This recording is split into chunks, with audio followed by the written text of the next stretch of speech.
संगम अकादमी के YouTube channel पर मैं अंबुज श्रीवास्तव आपका स्वागत एवं अभिनंदन करता हूं। मेरे प्यारे बच्चों, मैं आपको याद दिला दूं कि पिछले क्लासेस में मैंने जीरंड और प्रेजेंट पार्टिसिपल की बात किया था। उसी बात को आगे हम कैरी ऑन करते हैं। तो मैं आपको बता दूं कि जैसे ही पार्टिसिपल की बात की जाए तो तुरंत यह बात हमारे दिमाग में आनी चाहिए कि पार्टिसिपल है मतलब निश्चित रूप से एडजेक्टिव की बात की जा रही है, क्योंकि पार्टिसिपल सेंटेंस में एडजेक्टिव के रूप में कार्य करते हैं। चाहे वो प्रेजेंट पार्टिसिपल हो, चाहे वह पास्ट पार्टिसिपल हो, चाहे वह परफेक्ट पार्टिसिपल हो, क्योंकि पार्टिसिपल बेसिकली वर्ब से बनता है और जब वह वर्ब सेंटेंस में एडजेक्टिव के रूप में कार्य करने लगे तो हम उस वर्ब को एडजेक्टिव या वर्बल एडजेक्टिव के नाम से जानते हैं। तो यह बात आप कॉन्सेप्ट बना लीजिए कि पार्टिसिपल है मतलब एडजेक्टिव के रूप में ही कार्य करेगा। इसलिए पार्टिसिपल का डेफिनेशन आपके स्क्रीन पर सामने लिखा हुआ है कि participle is formed from a verb which is used as an adjective, so it is called verbal adjective। यानी जब वर्ब का प्रयोग सेंटेंस में एडजेक्टिव के रूप में किया जाए तो वह वर्बल एडजेक्टिव होता है। और वर्ब का प्रयोग एडजेक्टिव के रूप में हम कर सकते हैं तीन प्रकार से: प्रेजेंट पार्टिसिपल, पास्ट पार्टिसिपल और परफेक्ट पार्टिसिपल के रूप में। तो पास्ट पार्टिसिपल, परफेक्ट पार्टिसिपल और इन्फिनिटिव, ये तीन ऐसे टॉपिक्स है जिसको आज की क्लास में हमें डिस्कस करना है, क्योंकि पिछले क्लास में प्रेजेंट पार्टिसिपल और जीरंड की बात हम लोग कर चुके हैं। तो आगे हम आरंभ करते हैं। आज सबसे पहले स्टार्ट करते हैं पास्ट पार्टिसिपल के बारे में। देखिए पास्ट पार्टिसिपल होता क्या है। सबसे पहले यह बात आपको याद रहे कि पास्ट पार्टिसिपल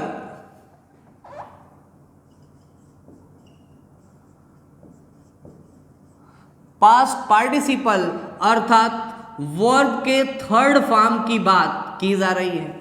सबसे पहली बात जो हमारे दिमाग में आना चाहिए कि जैसे ही पास्ट पार्टिसिपल का नाम लिया जाए तुरंत हमारे माइंड में यह फिगर बननी चाहिए कि वर्ब के थर्ड फॉर्म की बात की जा रही है। और जब वर्ब का थर्ड फॉर्म सेंटेंस में एडजेक्टिव के रूप में कार्य करे तो इसे ही हम कह देंगे कि यह है पास्ट पार्टिसिपल। ठीक है, अभी इसके एग्जाम्पल्स की बात की जाएगी, लेकिन इससे पहले मैं आपको यह बताना चाहता हूं कि अगर आपके दिमाग में यह प्रश्न बनता है कि पास्ट पार्टिसिपल का प्रयोग हम कब करेंगे, तो इसके लिए कंडीशन आपको यह पता होना चाहिए। सबसे पहले इसके लिए कंडीशन आपको पता होना चाहिए। दो कंडीशन होता है। पहला कंडीशन जो कि तीनों पार्टिसिपल के लिए सेम होता है, चाहे वो प्रेजेंट पार्टिसिपल का एप्लीकेशन हो, चाहे पास्ट पार्टिसिपल का एप्लीकेशन हो, चाहे परफेक्ट पार्टिसिपल का एप्लीकेशन हो।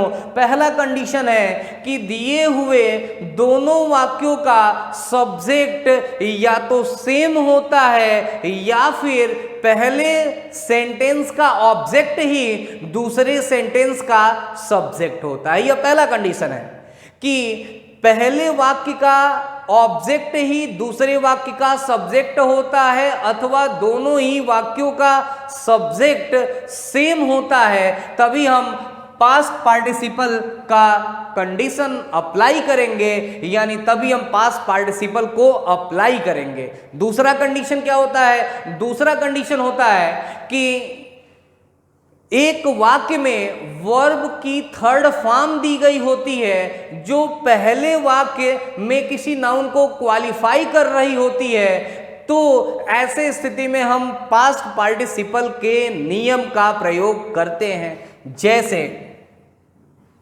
जैसे एग्जाम्पल है, आई शा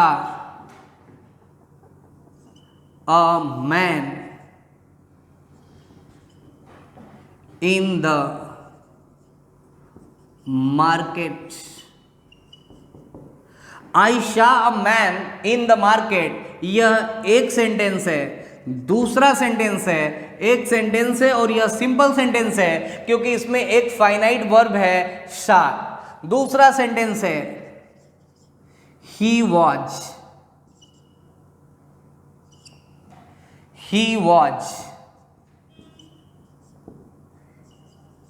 इंजर्ड, यह दूसरा सेंटेंस है और यह भी एक सिंपल सेंटेंस है क्योंकि इसमें भी एक फाइनाइट वर्ब है। इन दोनों सिंपल सेंटेंसेस को कंबाइन करके एक सिंपल सेंटेंस हम बनाएंगे। तो अब कंडीशन अप्लाई कर लेते हैं। पहला कंडीशन कहता है कि दिए हुए दोनों वाक्यों का कर्ता एक होता है अथवा पहले वाक्य का ऑब्जेक्ट ही दूसरे वाक्य का सब्जेक्ट होता है। तो देखिए पहला कंडीशन अप्लाई हो गया।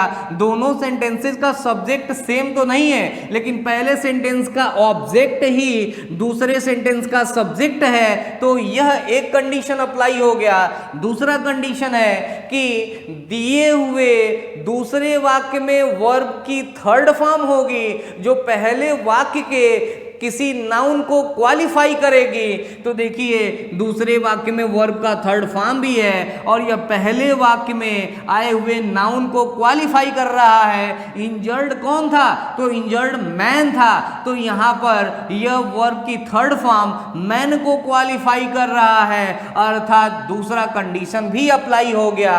अब इसको कैसे इंप्लीमेंट करेंगे? तो रूल कहता है, रूल यह कहता है, पहला रूल कहता है कि जिस वाक्य में वर्ब की थर्ड फॉर्म होती है उस वाक्य में सब्जेक्ट और हेल्पिंग वर्ब को हटा देते हैं और वर्ब के थर्ड फॉर्म को पहले वाक्य में आए हुए उस नाउन के साथ अटैच कर देते हैं जिस नाउन को क्वालिफाई कर रहा होता है। मतलब कि इस वाक्य में वर्ब का थर्ड फॉर्म है, इसके सब्जेक्ट और हेल्पिंग वर्ब को हटा देंगे और इसके थर्ड फॉर्म को पहले वाक्य के उस नाउन के साथ अटैच कर देंगे जिसको यह क्वालिफाई करेगा। तत्पश्चात नियमानुसार हम सेंटेंस को एक सिंपल सेंटेंस में परिवर्तित कर लेते हैं। अर्थात इसको जब हम एक सिंपल में बनाएंगे तो हो जाएगा आयशा। अब अ से एन हो जाएगा क्योंकि अब यह कॉमन सेंस की बात है और इतनी जानकारी तो आपको होनी चाहिए कि इंजर्ड के पहले अ का प्रयोग नहीं किया जाना चाहिए, एन का प्रयोग किया जाना चाहिए। तो हो जाएगा Ayesha N injured man in the market. अर्थात यह एक सिंपल सेंटेंस हो गया क्योंकि इसमें यह एक फाइनाइट वर्ब है और इसको इनफाइनाइट वर्ब में बदल दिया गया, इसको पास्ट पार्टिसिपल में बदल दिया गया। पास्ट पार्टिसिपल वर्ब का थर्ड फॉर्म एडजेक्टिव के रूप में यह कार्य कर रहा है क्योंकि इंजर्ड बता रहे हैं मैन को और मैन नाउन है, अर्थात नाउन को बताने वाला शब्द एडजेक्टिव होता है तो यह एडजेक्टिव हो गया। और वर्ब का थर्ड फॉर्म जब एडजेक्टिव के रूप में कार्य करे तो उसे हम पास्ट पार्टिसिपल कहते हैं, यानी यह पास्ट पार्टिसिपल के रूप में हो गया। तो स्पष्ट हो गया यहां से कि जब वर्ब का थर्ड फॉर्म सेंटेंस में एडजेक्टिव के रूप में कार्य करे तो उसे ही हम पास्ट पार्टिसिपल कह देते हैं। इसे हम कहेंगे कि यह है पास्ट पार्टिसिपल। जैसे एक अगला एग्जांपल देखते हैं। नेक्स्ट एग्जांपल है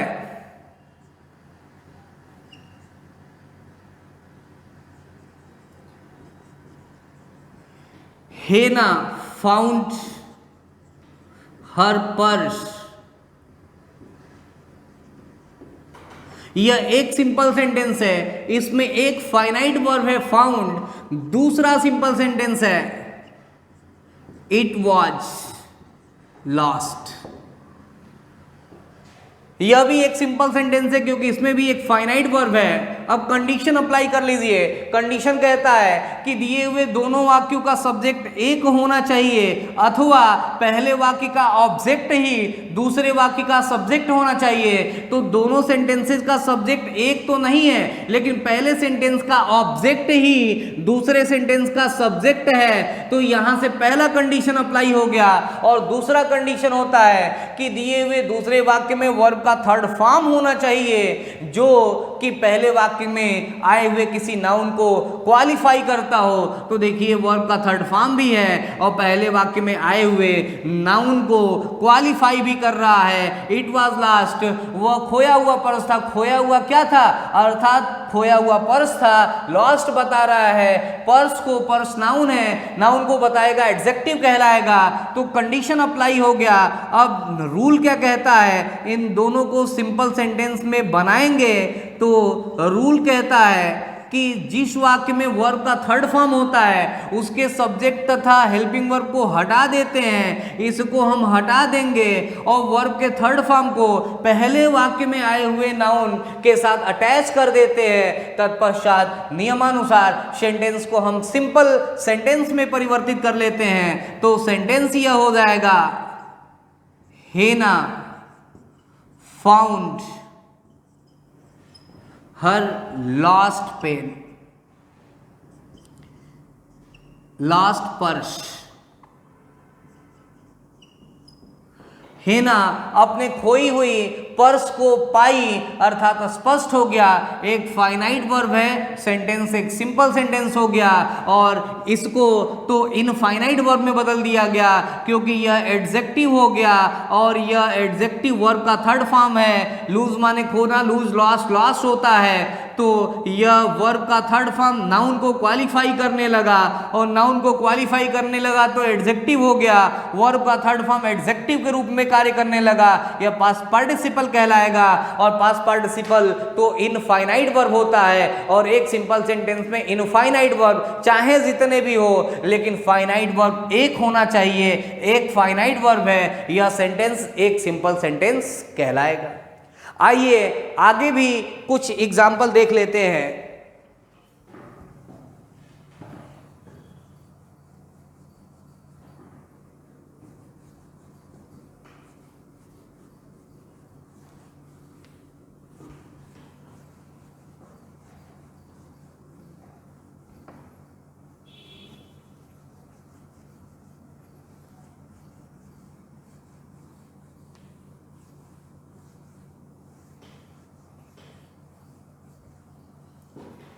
जैसे नेक्स्ट एग्जाम्पल है,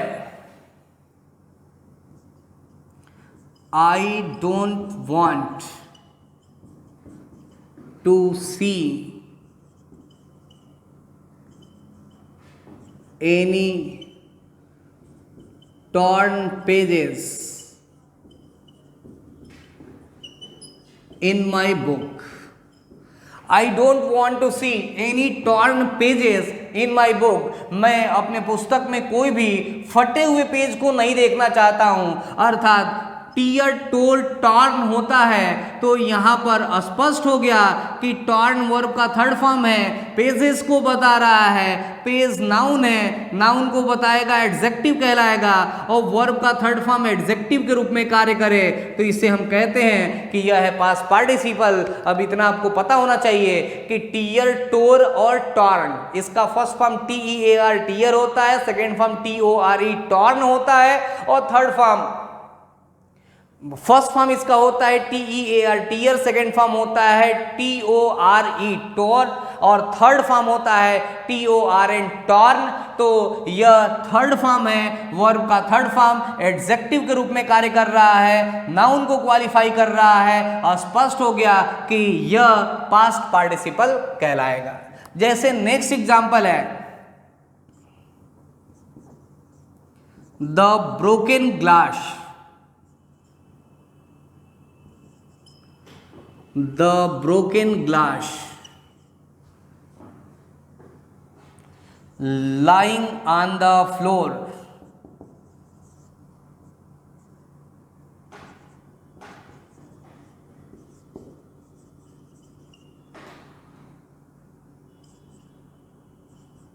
cut my finger. The broken glass lying on the floor cut my finger, यानी फर्श पर पड़ा हुआ वह टूटा हुआ कांच मेरे फिंगर को काट दिया। स्पष्ट हो गया कि ब्रोकन वर्ब का थर्ड फॉर्म है। यह क्वालिफाई कर रहा है ग्लास को। ग्लास नाउन है, नाउन को बताएगा, एडजेक्टिव कहलाएगा, और वर्ब का थर्ड फॉर्म एडजेक्टिव के रूप में कार्य करे तो यह पास्ट पार्टिसिपल कहलाएगा। यह पास्ट पार्टिसिपल है। इसके साथ ही मैं यह भी बताते चलूं कि लाइंग ऑन द फ्लोर यह प्रेजेंट पार्टिसिपल कहलाएगा। यह प्रेजेंट पार्टिसिपल कहलाएगा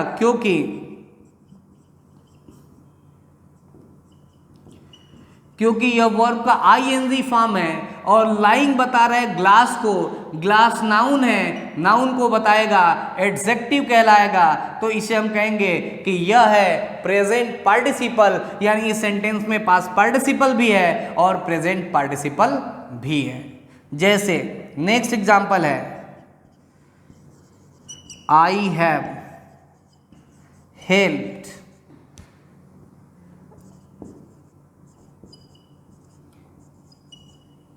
a wounded person today। मैंने आज एक wounded person को, व्यक्ति को सहायता किया है। यहाँ पर wounded, wounded, wounded यह वर्ब का थर्ड फॉर्म है, तो यहाँ पर वाउंडेड बता रहा है पर्सन को, और पर्सन नाउन है, नाउन को बताएगा, एडजेक्टिव कहलाएगा, और वर्ब का थर्ड फॉर्म एडजेक्टिव के रूप में कार्य करे तो हम इसे कह देंगे कि यह है पास्ट पार्टिसिपल। इसे हम पास्ट पार्टिसिपल कहेंगे। जैसे नेक्स्ट एग्जाम्पल है, एक अगले एग्जाम्पल को देख लेते हैं। A tired person,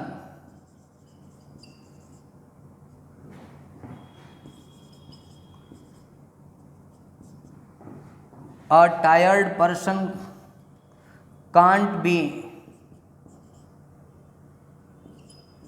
productive।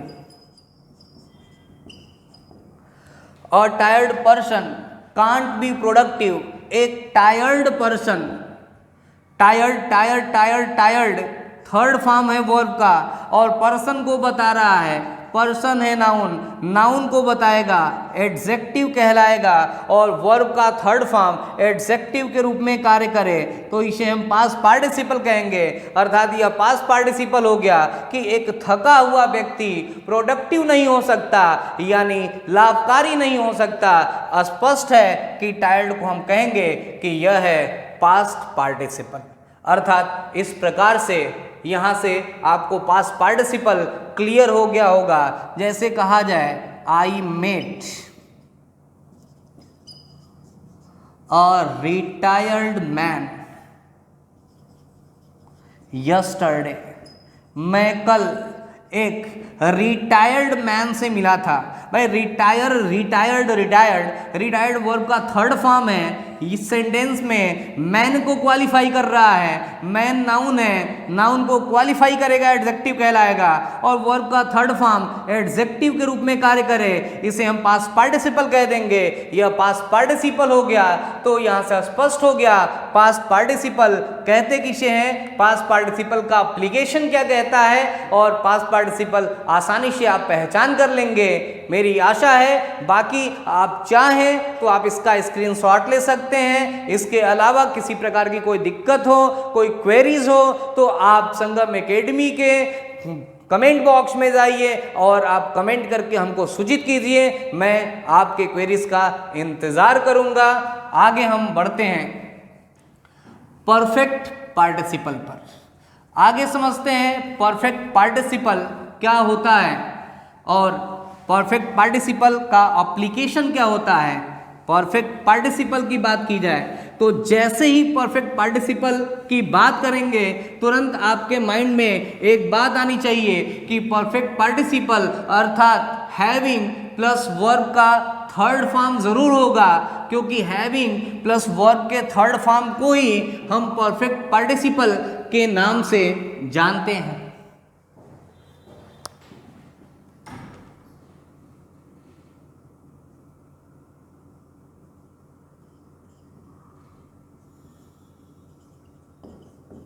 Perfect participle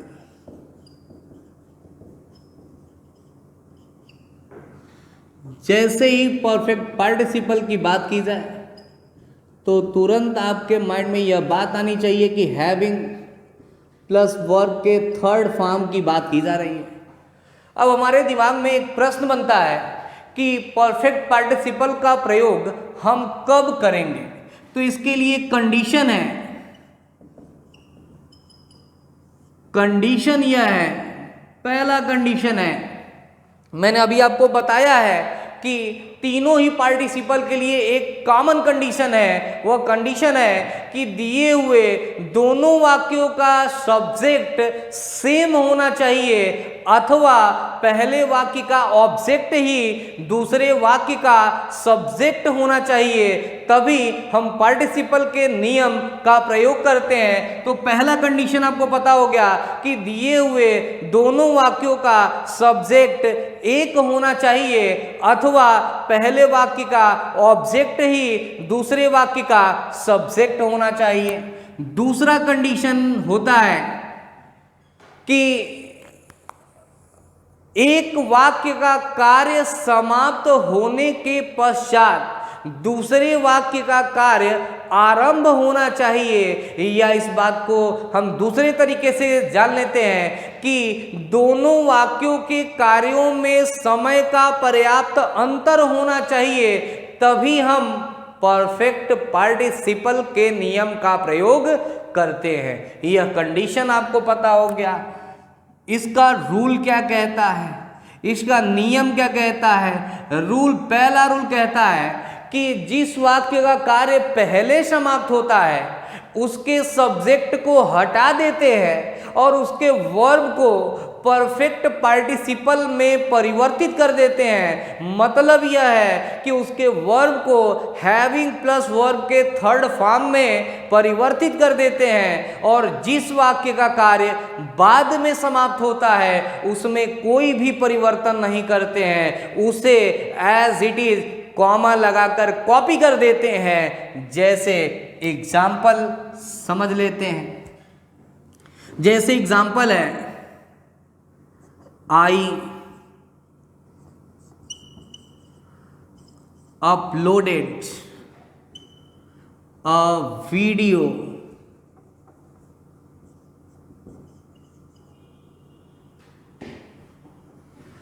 एक सिंपल सेंटेंस है। दूसरा सिंपल सेंटेंस है, I started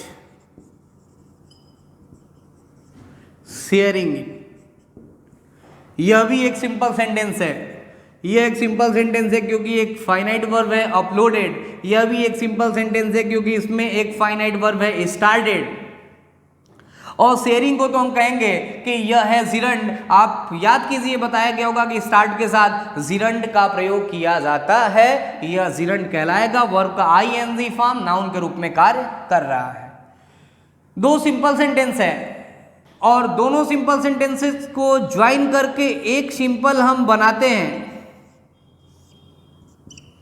तो मैंने कंडीशन बताया है, दो कंडीशन बताया। पहला कंडीशन यह है कि दिए हुए दोनों वाक्यों का सब्जेक्ट एक होता है अथवा पहले वाक्य का ऑब्जेक्ट ही दूसरे वाक्य का सब्जेक्ट होता है। तो देखिए यहाँ पर दोनों वाक्यों का सब्जेक्ट सेम है, यानी पहला कंडीशन अप्लाई हो गया। दूसरा कंडीशन कहता है कि दिए हुए दोनों वाक्यों के कार्यों में समय का पर्याप्त अंतर होता है, अपितु एक वाक्य का कार्य पूरी तरह से समाप्त होने के पश्चात दूसरे वाक्य का कार्य आरंभ होता है। यानी subject starts another work after finishing a work और फर्स्ट वर्क, यानी कि सब्जेक्ट पहले कार्य को फिनिश करने के पश्चात दूसरा कार्य आरंभ करता है, तब हम वहां पर परफेक्ट पार्टिसिपल का रूल अप्लाई करते हैं। तो यहां पर कंडीशन अप्लाई हो रहा है कि मैंने वीडियो को अपलोड किया।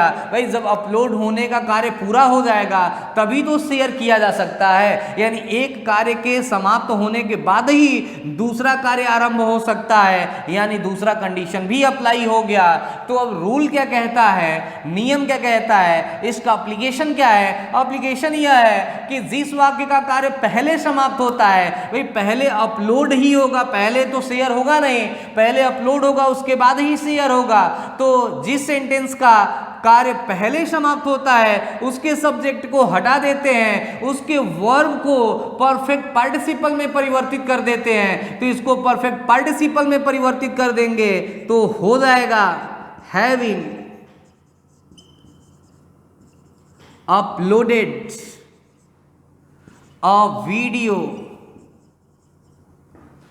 और जिस वाक्य का कार्य बाद में समाप्त होता है उसमें कोई भी परिवर्तन नहीं करते हैं, उसे एज इट इज कॉमा लगाकर कॉपी कर देते हैं। हमने कॉमा लगा दिया, इसको एज इट इज कॉपी कर देंगे तो हो जाएगा आई स्टार्टेड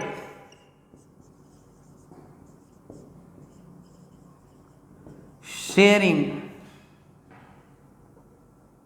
इट, या इट के जगह पर हम लिख लेते हैं with my friends।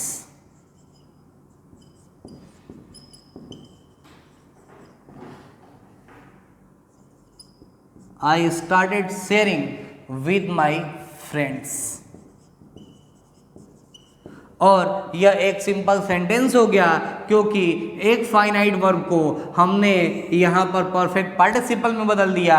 Perfect participle को हम इनफाइनाइट वर्ब के नाम से जानते हैं, तो यह इनफाइनाइट वर्ब हो गया। और एक फाइनाइट वर्ब को हमने एज इट इज रहने दिया है, अर्थात यह सेंटेंस सिंपल सेंटेंस कहलाएगा, क्योंकि इसमें केवल एक ही फाइनाइट वर्ब है। इनफाइनाइट वर्ब तो एक सेंटेंस में कई हो सकते हैं। जैसे एक और एग्जाम्पल देख लेते हैं। एग्जाम्पल है रमन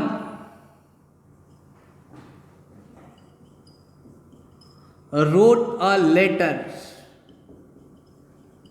एक सिंपल सेंटेंस है क्योंकि इसमें एक फाइनाइट वर्ब है रोट।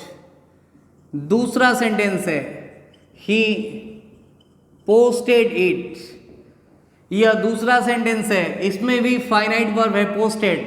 दो सिंपल सेंटेंस है, दोनों सिंपल को ज्वाइन करके एक सिंपल सेंटेंस हमें बनाना होगा। तो अब कंडीशन अप्लाई कर लेते हैं। पहला कंडीशन है कि दिए हुए दोनों वाक्यों का सब्जेक्ट सेम होता है, दोनों वाक्यों का सब्जेक्ट सेम है, अथवा पहले वाक्य का ऑब्जेक्ट दूसरे वाक्य का सब्जेक्ट होता है। तो पहले वाक्य का ऑब्जेक्ट दूसरे वाक्य का सब्जेक्ट तो नहीं है, लेकिन दोनों वाक्यों का सब्जेक्ट सेम है। रमन ने एक पत्र को लिखा, वो इसे पोस्ट कर दिया, मतलब साफ है कि ही आया है रमन के लिए, अर्थात नाउन के लिए ही प्रोनाउन आता है। तो दोनों सेंटेंसेस का सब्जेक्ट सेम हो गया। दूसरा रूल कहता है कि एक कार्य समाप्त होने के पश्चात ही दूसरे वाक्य का कार्य आरंभ होता है, अथवा दोनों वाक्यों के कार्यों में समय का पर्याप्त अंतर होता है। तो भाई पहले लिखने का कार्य पूरा होगा तभी तो उसे पोस्ट करेगा, यानी एक कार्य समाप्त होने के पश्चात ही दूसरे वाक्य का कार्य आरंभ हुआ है, अर्थात स्पष्ट हो गया कि दोनों वाक्यों के कार्यों में समय का अंतर है। तो अब रूल कहता है कि जिस वाक्य का कार्य पहले समाप्त होता है उसके सब्जेक्ट को हटा देते हैं, तो इसके सब्जेक्ट को हटा दीजिए और इसके वर्ब को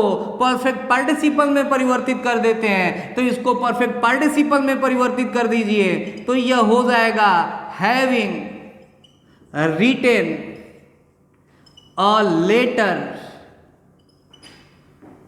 जिस वाक्य का कार्य बाद में समाप्त होता है उसमें कोई भी परिवर्तन नहीं करते हैं, उसे एज इट इज कॉमा लगाने के पश्चात कॉपी कर देते हैं, तो इसको एज इट इज कॉपी कर देंगे। लेकिन यह याद रखिए कि हम प्रोनाउन को हटाते हैं, नाउन को नहीं हटाते हैं। यानी ही आया है रमन के लिए तो हम रमन को नहीं हटाएंगे, ही को हटाएंगे। तो यहां लिख लीजिए Raman posted it।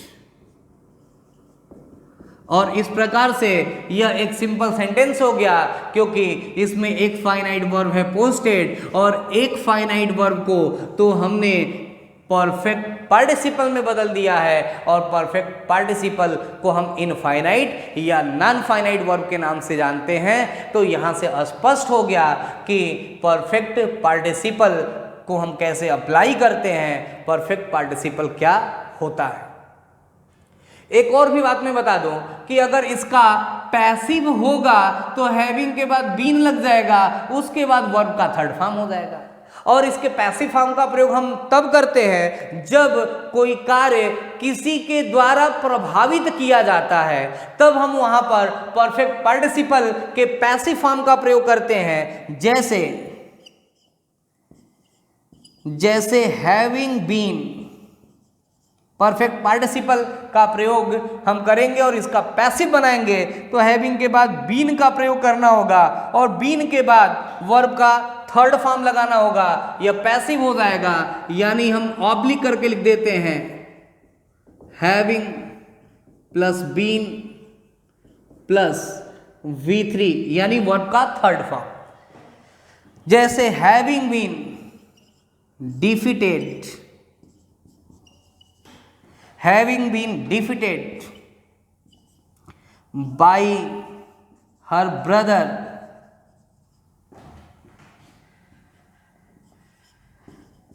Radha started weeping।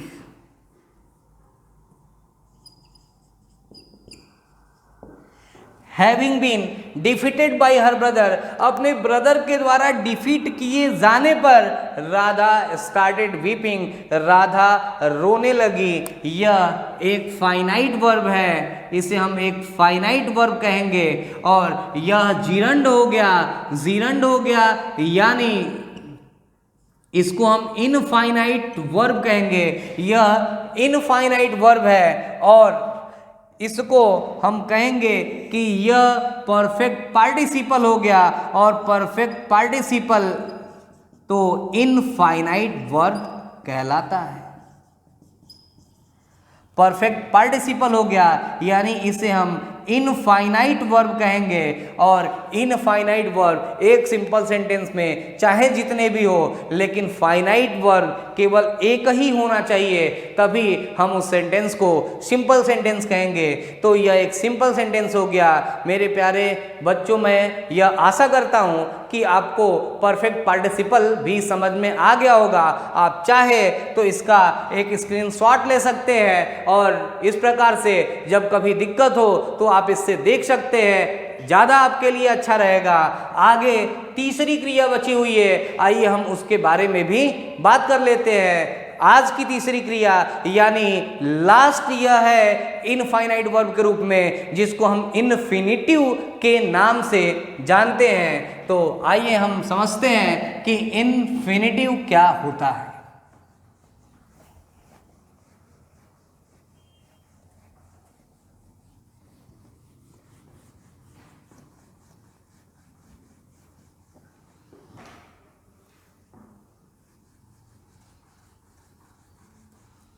यह बेसिक फंडामेंटल बताया जा रहा है आपको। आप इस बेसिक फंडामेंटल की चीज़ को जानते रहिए, एक आउटलाइन दिया जा रहा है। बाकी जब आवश्यकता होगी, टॉपिक पढ़ाया जाएगा तो इनके बारे में और भी आगे हम लोग चर्चा करेंगे। अभी केवल एक आउटलाइन जानते रहिए। किसी प्रकार की दिक्कत हो तो आप इस मेरे व्हाट्सएप नंबर पे व्हाट्सएप कर सकते हैं 9335135561। आप यह मेरे व्हाट्सएप नंबर पे व्हाट्सएप कर सकते हो। किसी भी प्रकार की अगर क्वेरीज हो, आप पूछना चाहते हो तो आप इस पे व्हाट्सएप कर दीजिए। मैं अतिशीघ्र आपके प्रश्न का जवाब देने का प्रयास करूंगा। बात करते हैं इन्फिनिटिव के बारे में। इन्फिनिटिव की बात की जाए तो यह फिफ्थ और लास्ट क्रिया है इन्फिनिटिव, जैसे ही इन्फिनेटिव की बात की जाए तुरंत आपके दिमाग में यह बात आनी चाहिए कि टू प्लस वर्ब के फर्स्ट फॉर्म को इन्फिनेटिव के नाम से हम जानते हैं। टू प्लस वर्ब के फर्स्ट फॉर्म को हम इन्फिनेटिव के नाम से जानते हैं। टू के पश्चात सामान्यतः वर्ब का फर्स्ट फॉर्म ही आता है। और अगर आपके दिमाग में यह प्रश्न बने कि इन्फिनेटिव का प्रयोग हम कब करते हैं, तो इसका सीधा सीधा जवाब है कि जब दिए हुए वाक्य से इच्छा का बोध होता है, डिजायर का बोध होता है, विश का बोध होता है, तो ऐसे स्थिति में हम इन्फिनेटिव के नियम का प्रयोग करते हैं। जैसे एग्जाम्पल है, आई went to Agra.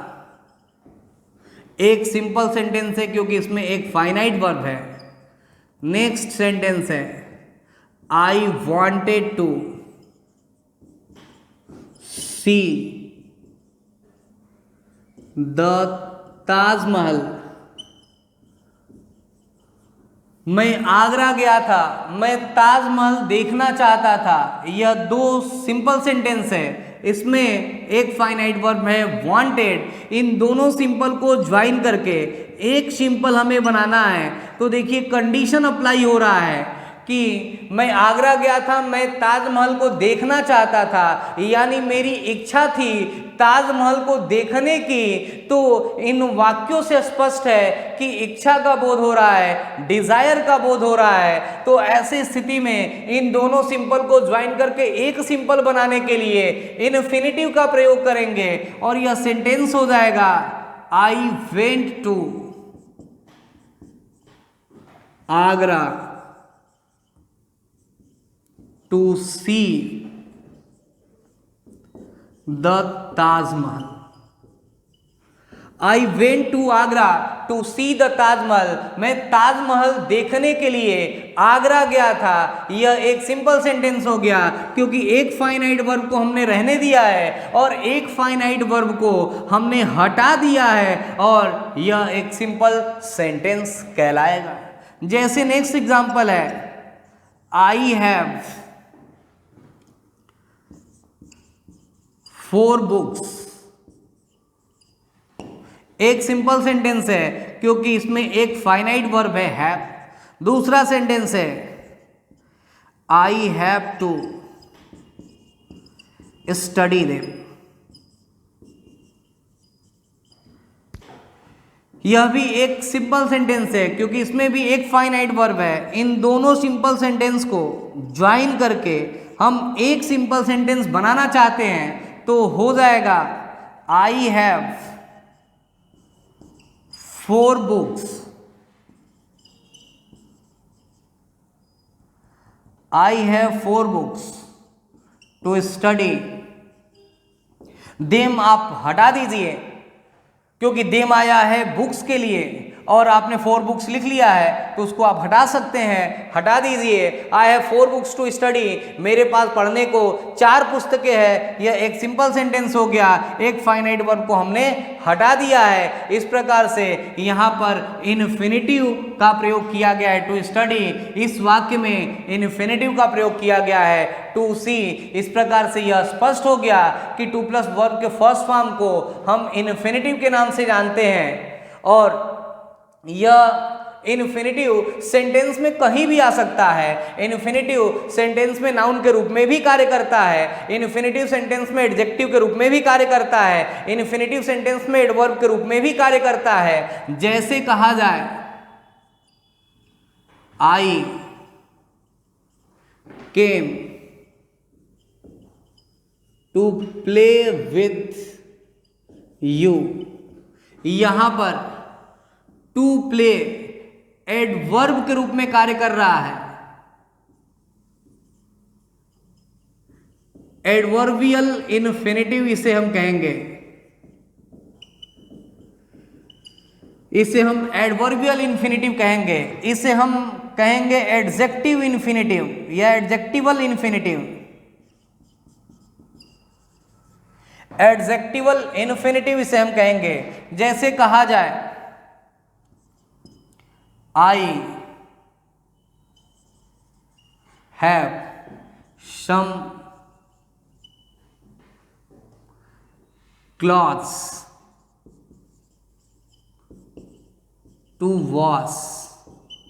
I have some clothes to wash, यहां पर यह क्लॉथ्स को बता रहा है, इसे हम एडजेक्टिवल इन्फिनिटिव कहेंगे।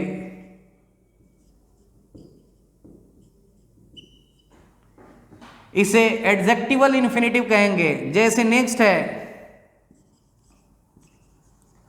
आई वुड लव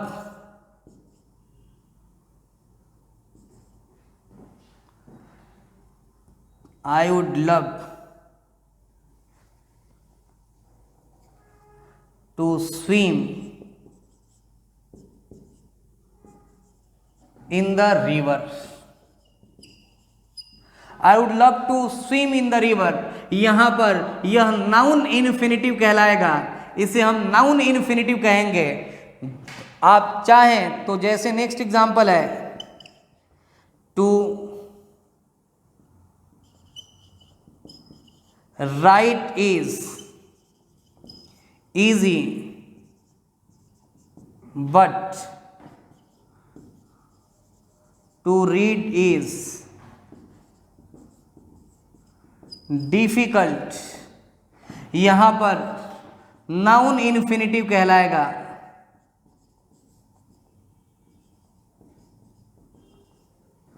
इसे हम नाउन इन्फिनिटिव कहेंगे। बताने का मतलब यह है कि इन्फिनिटिव सेंटेंस में सब्जेक्ट के स्थान पर भी आ सकता है, ऑब्जेक्ट के स्थान पर भी आ सकता है, कॉम्प्लीमेंट के स्थान पर भी आ सकता है, यानी किसी भी प्रकार से सेंटेंस में प्रयोग किया जा सकता है। और यह बेसिकली नाउन के रूप में प्रयोग किया जाता है, बाकी एडजेक्टिव के रूप में भी प्रयोग होता है और एडवर्ब के रूप में भी प्रयोग होता है। तो आज आपको इन्फिनिटिव के बारे में बता दिया गया और मैं आशा करता हूं कि इन्फिनिटिव भी आपको समझ में आ गया होगा। और इन्फिनिटिव मतलब यह कॉन्सेप्ट बना लीजिए कि टू प्लस वर्ब का फर्स्ट फॉर्म और टू के पश्चात इन्फिनिटिव मतलब वर्ब का फर्स्ट फॉर्म ही आना है, टू के बाद वर्ब का सेकेंड फॉर्म नहीं आता है या थर्ड फॉर्म नहीं आता है। मेरे प्यारे बच्चों, आज मैं इतना ही रहने देता हूं। आगे अगले क्लास में हम लोग डिस्कस करेंगे, आगे की बात अगले क्लास में होगी। जय हिंद, जय भारत।